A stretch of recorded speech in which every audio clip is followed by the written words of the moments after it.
May isa pang kwento na noong huli ng taong 1804, tatlong magkakapatid na sina Juan Puno, Juan Pili at Juan Puhuan ay lumipat sa komunidad na ito.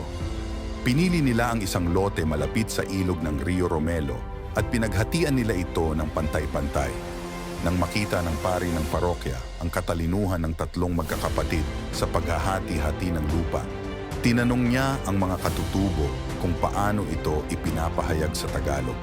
Binigyan sila ng mga katutubo ng salitang siniluang.